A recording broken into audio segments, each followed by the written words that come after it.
매일 아침 말씀 묵상에 오신 여러분을 진심으로 환영합니다. 12월 29일 화요일 용서에 관한 변론.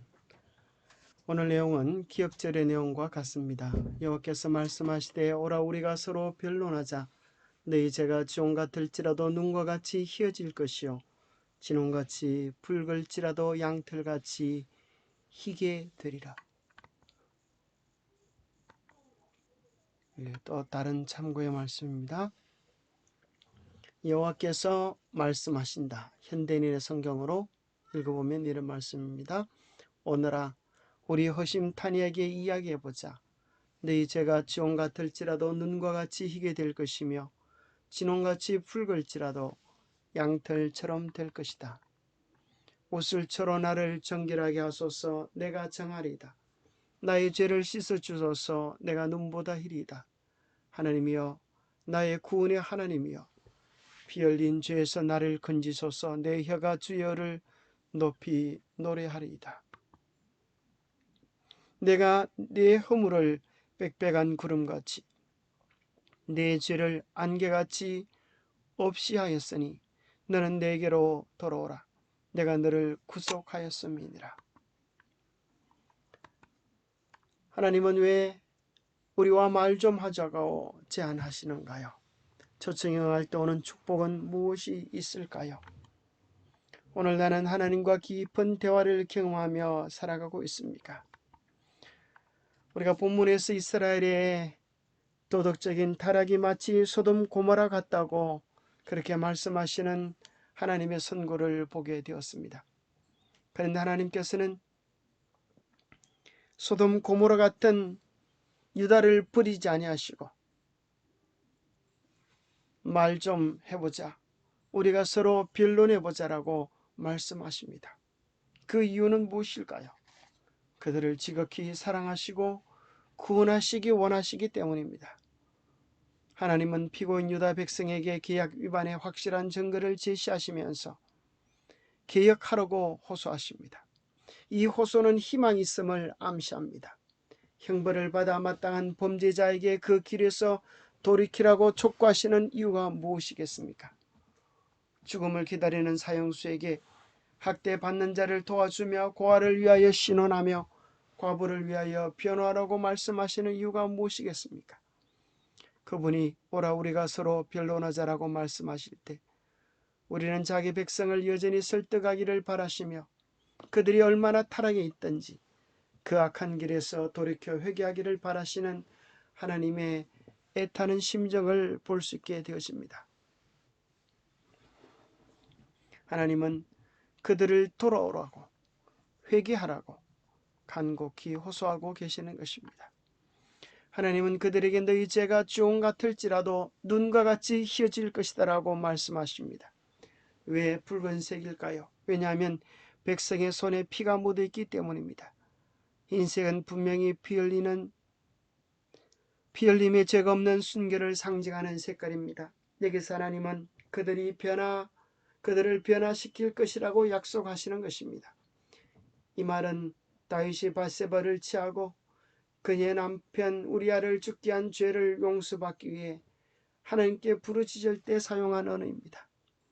기사 1장 18절에 나오는 하나님의 논정은 자신의 백성을 용서해 주시겠다는 일종의 하나님의 약속이요 초청입니다. 그러나 끝내 유다 백성은 하나님의 초청을 거역하고 참으로 멸망의 길로 가게 되었습니다. 그런 일이 우리에게 일어나지 말아야 할 것입니다. 초청에 응할 때 오는 축복은 무엇일까요? 왜 주님이 우리를 초청하실까요? 그 이유는 우리의 지옥 같은 죄일지라도 양털처럼 희게 해주시기 위하여 초청하시는 것입니다. 아담과 하와가 범죄하여 나무 밑에 숨었을 때 우리 하나님께서 찾고 찾으셨습니다. 아담아 내가 어디 있느냐? 내가 동산에서 하나님의 소리를 듣고 내가 벗었으므로 두려워하여 숨었나이다. 누가 너에게 벌거벗었음을 고하였느냐? 하나님과 아담의 대화 속에서 하나님은 점점 그들의 죄가 무엇인지 깨닫게 해주시고 또 그들을 향한 구원의 계획을 선포해 주시는 것을 보게 되어집니다. 내가 너로 여자와 원수가 되게 하고 내 후손도 여자의 후손과 원수가 되게 하리니 여자의 후손은 내 머리를 상하게 할 것이요 너는 그의 발꿈치를 상하게 할 것이니라. 성경 제체로 기록되어져 있는 구원의 약속을 하신 것입니다. 여자의 후손인 예수 그리스도가 이 땅에 오셔서 우리의 죄를 대신하여 돌아가셔서 예수 그리스도를 믿는 자는 누구든지 구원에 이를 만한 놀라운 약속의 시초를 우리는 창세기 3장 15절에서 발견하게 됩니다. 오늘 주님께서 우리를 초청하십니다. 금성에 응답하면 우리도 아담처럼 구원의 약속을 받을 수 있습니다. 요한복음 8장에는 가나마다 현장에 잡힌 여인이 사람들에게 끌려서 예수님 앞에 왔습니다. 예수님은 너희 중에 죄 없는 자가 돌을 치라라고 이야기하시고 다 죄인이었던 그들은 자기의 죄를 발견하고 두렵고 놀라워서 하나씩 둘씩 예수님 곁을 떠나고 마지막으로 예수님 곁에 남아있는 사람은 한 여인밖에 없었습니다. 자기의 죄를 숨기는 자는 형통치 못하나 자기의 죄를 고백하고 버리는 자는 불쌍히 여김을 받게 될 것입니다. 이 여인을 향하여 예수님은 말씀하십니다. 너를 고발하던 그들이 어디 있느냐? 너를 정죄한 자가 없느냐?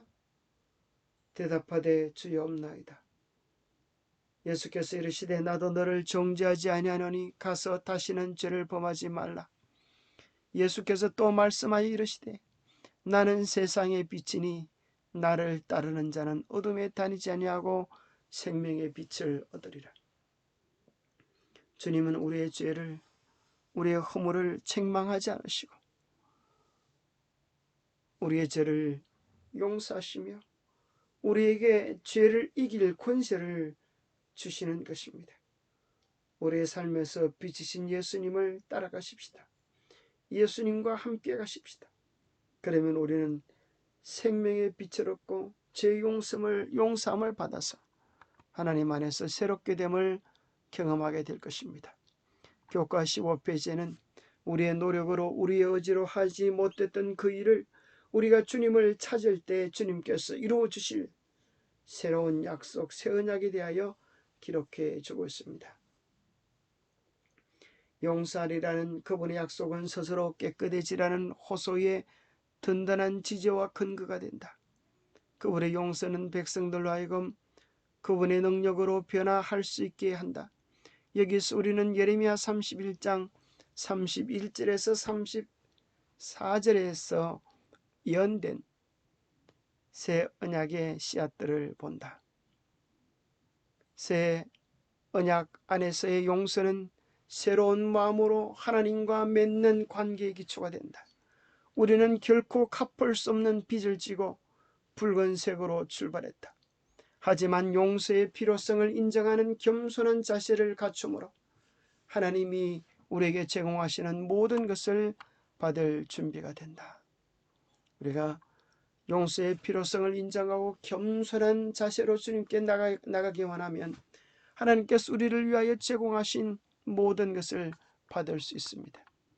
예레미야 31장 31절 눈물의 선지자는 3일 3일 외치는 것입니다. 3월 1일 유관순 누나가 만세를 외쳤던 것처럼 우리도 예레미야처럼 눈물을 흘리며 주에서 독립을 선언하는 새 언약의 독립선언을 선포해야 되겠습니다. 여호와의 말씀이라 보라 날이 이르리니 내가 이스라엘 집과 유다 집에 새 언약을 맺으리라. 이 언약은 내가 그들의 조상들의 손을 잡고 애굽 땅에서 인도하여 내던 날에 맺은 것과 같지 아니할 것은 내가 그들의 남편이 되었어도 그들이 내 언약을 깨뜨렸습니다. 여호와의 말씀이니라. 그러나 그날 후에 내가 이스라엘 집과 맺을 언약은 이러하니 곧 내가 나의 법을 그들의 속에 두고 그들의 마음에 기록하여 나는 그들의 하나님이 되고 그들은 내 백성이 될 것이라. 이제는 돌비에 기록하는 계명이 아니라 예수 그리스도의 십자가의 깊은 사랑을 통하여 감동받은 그들의 마음에 돌처럼 딱딱해졌던 그들의 심령이 예수 그리스도의 십자가의 사랑에 녹아져서 부드러운 마음이 되면 그 부드러운 마음 위에 하나님께서 당신의 법을 기록해 줄 것을 말씀하십니다. 그래서 주님의 은혜와 주님의 사랑이 우리의 삶의 동기가 되어서 순종하는 자녀들로 변화시켜 주실 것을 기록해 주고 있습니다. 예레미야 3일 잊지 마십시오. 그 말씀은 다시 에스겔이 3,6두유로 나타납니다. 에스겔서에서 나오는 3,6두유. 에스겔 36장 26절에 역시 똑같은 새 언약의 내용이 반복되어집니다. 또 새 영을 너희 속에 두고 새 마음을 너희에게 주되 너희 육신에서 굳은 마음을 제거하고 부드러운 마음을 줄 것이며 또 내 영을 너희 속에 두어 너희로 내 율례를 행하게 하리니 너희가 내 규례를 지켜 행할지라. 내가 너희 조상들에게 준 땅에서 너희가 거주하면서 내 백성이 되고 나는 너희 하나님이 되리라. 성령이 우리 안에 오시면 우리에게 새 마음이 생겨지게 됩니다.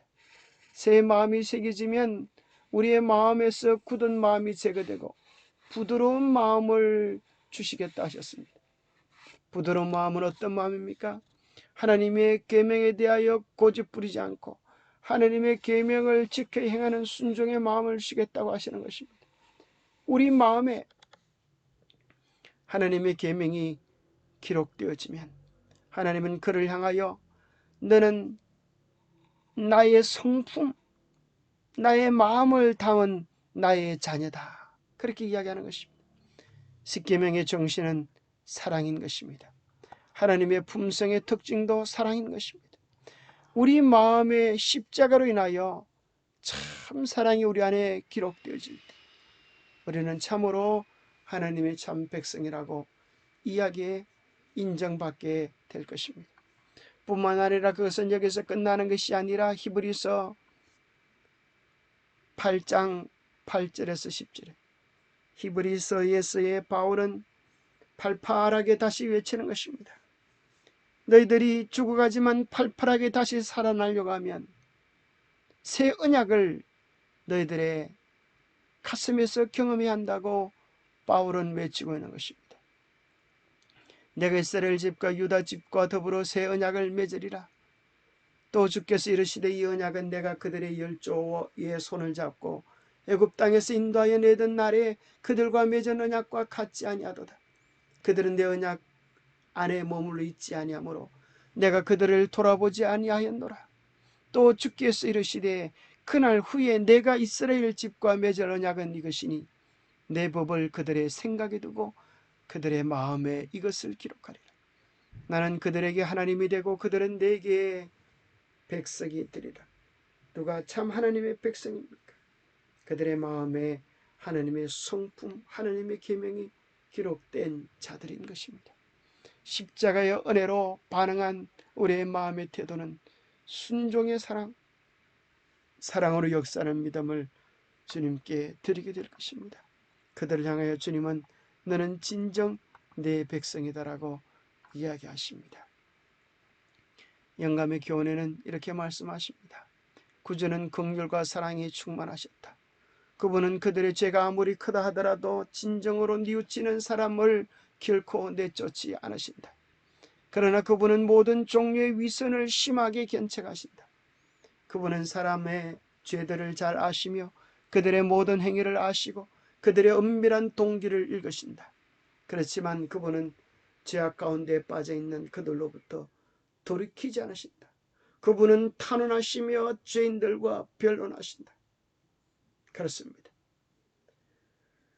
우리의 죄가 아무리 크다 할지라도 우리의 죄가 아무리 크다 할지라도 주님께 나아가면 주님과 대화하면 주님과 변론하면 우리는 진정으로 뉘우칠 수밖에 없는 십자가의 은혜를 경험하게 될 것입니다. 주님의 십자가를 바라보며 우리가 진정으로 죄를 뉘우치는 경험을 할 때 주님은 우리를 버리지 않으시고 용서를 주시며 죄를 이길 새로운 능력으로 우리를 이끌어 주실 것입니다. 오늘 나는 하나님과 솔직한 대화, 깊은 대화를 경험하며 살아가고 있습니까? 하나님을 사랑하는 사람은 그분과 끊임없이 교제하므로 그분에게서 능력 받기를 좋아한다. 하나님과 대화하는 것이 영혼의 습관이 될 때 악의 세력은 분쇄된다. 이는 사단이 하나님을 가까이 하는 사람 곁에 있을 수 없기 때문이다. 우리가 마치 친구와 이야기하듯이 하나님과 매일 대화하며 교제하는 것이 우리의 습관이 되어야겠습니다. 예수님 이럴 때 어떻게 합니까? 예수님 어떻게 해야 합니까?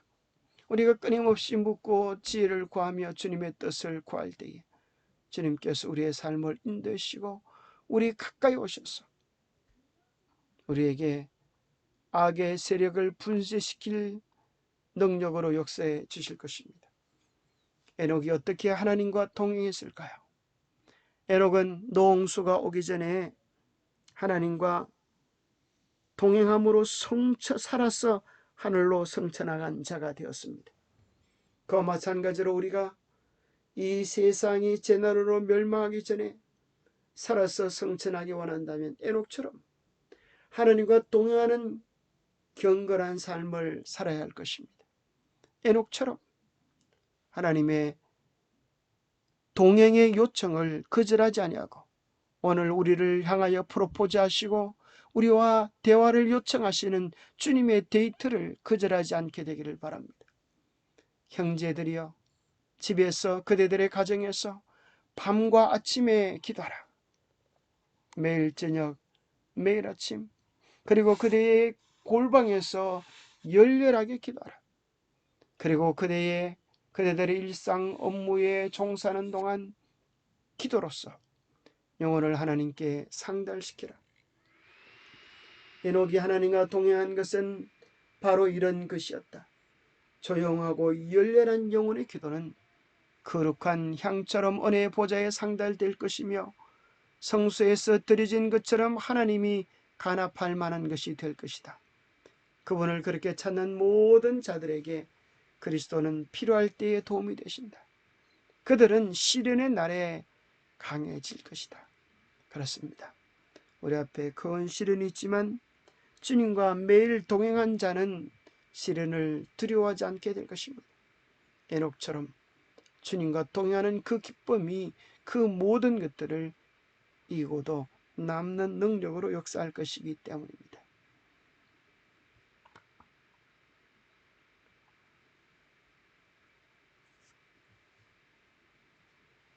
요소 1장 8절에 18절에 나왔던 것처럼 오라 우리가 서로 변론하자 하십니다. 그래서 여러분들이 실제적으로 주님과 깊이 대화하는 시간을 좀 가져보시면 좋겠습니다. 우리의 기도가 그냥 피로되는 나의 기도만을 아뢰고 끊지 마시고 조용히 주님 앞에 나와서 우리의 마음을 아뢰보고 대화해보는 시간을 가져보시게 되기를 바랍니다. 그것이 잘 안되면 노트에다가 주님 나 주님 나 주님 나 이렇게 적어놓고 내가 주님께 여쭈고 싶은 것들을 한번 물어보시기 바랍니다. 그리고 주님께서 뭐라고 대답하시는지 내 마음속에 들려오는 조용한 소리들을 기록해 보시기 바랍니다. 한 번은 삼육대학 기숙사 생활을 할 때에 우리 방원들이 둘러앉아서 이런 시간을 가진 적이 있습니다. 종이에다가 나 주님 적어놓고 이제 대화의 내용을 그렇게 적었다 나갔던 때가 있습니다. 우리 반원이 이런 얘기를 했습니다. 예수님 안녕하세요. 주님이 대답하셨습니다. 그래 나는 잘 지낸다마는 너는 왜 기도할 때마다 딴 생각을 하니? 지난번에도 그러더라.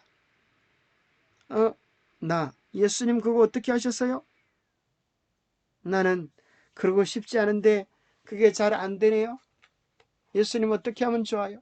그러면서 이제 예수님께 지혜를 구하면서 대화로 풀어가는 그런 내용들을 보면서 우리가 솔직하게 주님께 우리의 마음을 터놓고 주님의 인도하심을 구하는 그런 시간들을 통하여 큰 은혜를 경험했던 적을 지금도 잊을 수가 없습니다. 벌써 30여 년이 가까이 돼가는데도 말이죠. 매일매일 주님과 교제하는 기쁨을 누려보십시오. 요한복음 10장 27절에 우리 주님 말씀하십니다. 내 양은 내 음성을 들으며 나는 그들을 알며 그들은 나를 따르느니라. 매일 우리가 주님과의 대화를 통하여 주의 음성을 듣고 그분을 깊이 경험하고 주님의 인도하심을 따라가는 우리의 삶이 되기를 바랍니다. 기도하겠습니다. 하나님 아버지, 너무 먹고 사는 일에 분주하여 주님의 음성을 듣는 시간을 가지지 못했음을 용서하여 주옵소서. 이제 하나님 앞에 제 자신을 살피며 참된 회개에 이르도록 깊은 기도의 시간을 가지도록 도와주시옵소서. 아무것도 마음대로 못하는 이 어려운 코로나의 때에 이 소중한 시간들을 낭비하지 않게 하시고 깊은 말씀의 시간으로, 깊은 기도의 시간으로, 주님과 나와의 깊은 대화의 시간으로 하나님을 경험하며 하나님의 뜻이 우리 안에 이루어지는 축복의 시간들로 변화되게 하여 주시옵소서. 하나님 도와주시옵소서. 우리의 마음을 이끌으시고 정말 이 마지막 때에 주님이 원하시는 뜻이 우리 안에 이루어지도록 우리의 온전한 마음을 날마다 주님께 드리며 살아가게 복 주시옵기를 우리 주 예수 그리스도 이름 어지하여 간절히 간구하옵나이다. 감사합니다. 오늘도 주의 음성에 귀를 기울이며 사는 복된 하루 되시기 바랍니다. 감사합니다.